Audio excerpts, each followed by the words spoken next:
Here's my predictions for NXT Battleground. The first match I'll review is Obafemi versus Miles Bourne for the NXT Championship. I predict that Obafemi will win in dominant fashion. With how dominant his NXT North American title reign was, I predict that Oba will have a year-long run with the NXT Championship. Once he does lose a title, I think he'll move on to the main roster. The next match I'll review is Stephanie Vaquer versus Jordynne Grace for the NXT Women's Championship. With Roxanne Perez and Julia moving up to the main roster, Stephanie and Jordynne are now the top stars of the NXT Women's division. Having said that, I predict Stephanie will win in what will be a classic match. This is definitely not the last time these two will face off in NXT. The next match I'll review is Joe Hendry versus Trick Williams for the TNA World Championship. I predict that Joe Hendry will retain the title.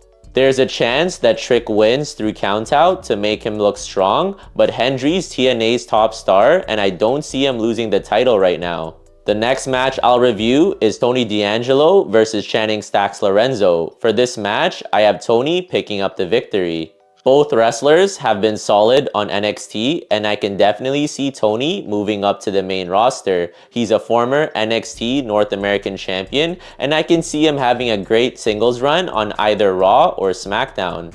The next match I'll review is Sol Ruca versus Kalani Jordan for the NXT Women's North American Championship. For this match, I have Sol Ruca winning with a Soul Snatcher finish. Sol just won the title at Stand and Deliver, so I think it's too early for her to lose the title. As for Kalani, she could be moving up to the main roster.